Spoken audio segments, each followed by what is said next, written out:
ರಾಜ್ಯಕ್ಕೆ ಮುಂಗಾರು ಕಾಲಿಡೋದಕ್ಕೆ ಇನ್ನು ಒಂದು ವಾರ ಬಾಕಿ ಇದೆ. ಹೀಗಿರುವಾಗಲೇ ಎಂಟ್ರಿ ಕೊಟ್ಟಿರುವಂತಹ ಮಳೆರಾಯ ಅಬ್ಬರಿಸ್ತಾ ಇದ್ದಾನೆ. ಅದರಲ್ಲೂ ರಾಜ್ಯದ 3 ಜಿಲ್ಲೆಗಳಲ್ಲಿ ಇಂದು ರೆಡ್ ಅಲರ್ಟ್ ಘೋಷಣೆಯಾಗಿದೆ.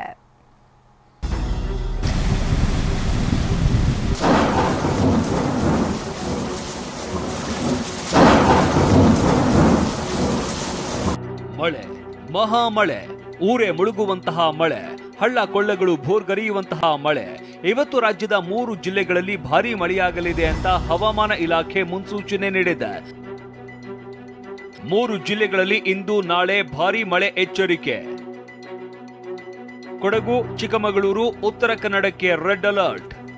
ರಾಜ್ಯದಲ್ಲಿ ಕಳೆದ 5 ದಿನಗಳಿಂದಲೂ ಭಾರೀ ಮಳೆಯಾಗ್ತಾ ಇದೆ. ಮುಂಗಾರು ಪೂರ್ವ ಮಳೆಗೆ ಜನ ತತ್ತರಿಸಿ ಹೋಗಿರುವ ಹೊತ್ತಲ್ಲೇ ಕೊಡಗು ಜಿಲ್ಲೆಯಲ್ಲಿ ಇವತ್ತು ಹಾಗೂ ನಾಳೆ ಭಾರೀ ಮಳೆ ಆಗಲಿದೆ ಅಂತ ಹವಾಮಾನ ಇಲಾಖೆ ಮುನ್ಸೂಚನೆ ನೀಡಿದೆ. ಮೇ 21 ಮತ್ತು 22ರಂದು ಎಚ್ಚರಿಕೆಯಿಂದ ಇರುವಂತೆ ಸೂಚನೆ ನೀಡಲಾಗಿದೆ.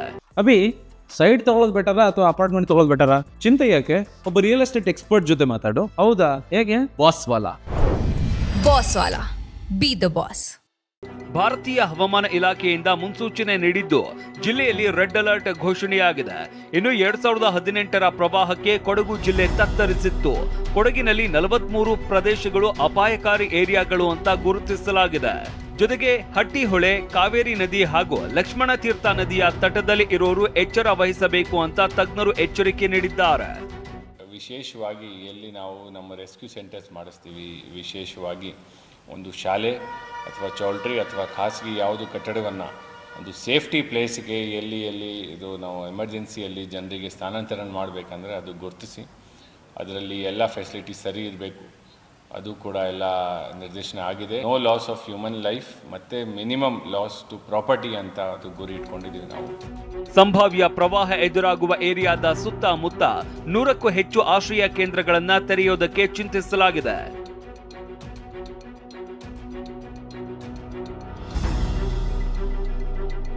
ಚಿಕ್ಕಮಗಳೂರು ಜಿಲ್ಲೆಯಲ್ಲಿ ಇಂದು ರೆಡ್ ಅಲರ್ಟ್. ಕಾಫಿನಾಡು ಚಿಕ್ಕಮಗಳೂರಿಗೂ ಇವತ್ತು ಹಾಗೂ ನಾಳೆ ರೆಡ್ ಅಲರ್ಟ್ ಘೋಷಿಸಲಾಗಿದೆ. ನಿನ್ನೆ ಚಿಕ್ಕಮಗಳೂರು ನಗರ ಸೇರಿದಂತೆ ಕೊಪ್ಪ, ಶೃಂಗೇರಿ, ಕಳಸ, ಮೂಡಿಗೆರೆ, ಎನ್ಆರ್ಪುರದಲ್ಲಿ ಬಿರುಗಾಳಿಯೊಂದಿಗೆ ಮಳೆಯಾಗಿದೆ. ಇದರ ನಡುವೆ ಇವತ್ತು ರೆಡ್ ಅಲರ್ಟ್ ಇದ್ದು ಮೇ 23ರವರೆಗೆ ಯೆಲ್ಲೋ ಅಲರ್ಟ್ ನೀಡಲಾಗಿದೆ. ಉತ್ತರ ಕನ್ನಡ ಜಿಲ್ಲೆ ಅಂಗನವಾಡಿಗಳಿಗೆ ಇಂದು ರಜೆ ಘೋಷಣೆ. ಉತ್ತರ ಕನ್ನಡ ಜಿಲ್ಲೆಗೂ ಇವತ್ತು ರೆಡ್ ಅಲರ್ಟ್ ಘೋಷಣೆ ಮಾಡಲಾಗಿದೆ. ಹೀಗಾಗಿ ಉತ್ತರ ಕನ್ನಡ ಜಿಲ್ಲೆಯ ಅಂಗನವಾಡಿಗಳಿಗೆ ರಜೆ ಘೋಷಣೆ ಮಾಡಿ ಡಿಸಿ ಲಕ್ಷ್ಮೀಪ್ರಿಯ ಆದೇಶ ಹೊರಡಿಸಿದ್ದಾರೆ. ಮೇ 22ರವರೆಗೂ ರೆಡ್ ಅಲರ್ಟ್ ಇದ್ದು ಸಾರ್ವಜನಿಕರು ಮನೆಯಿಂದ ಹೊರಗಡೆ ಹೋದಾಗ ಮುನ್ನೆಚ್ಚರಿಕೆ ವಹಿಸುವಂತೆ ಸೂಚಿಸಲಾಗಿದೆ.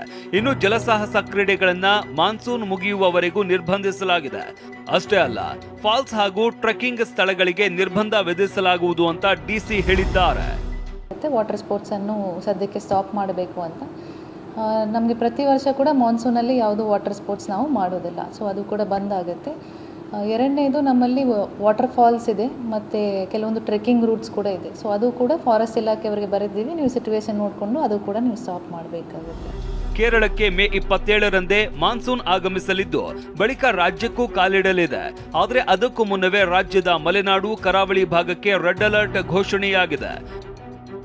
ಕೊಡಗಿನಿಂದ ಗೋಪಾಲ್, ಚಿಕ್ಕಮಗಳೂರಿನಿಂದ ಅಶ್ವಿತ್ ಜೊತೆ ಸೂರಜ್, TV9 ಉತ್ತರ ಕನ್ನಡ.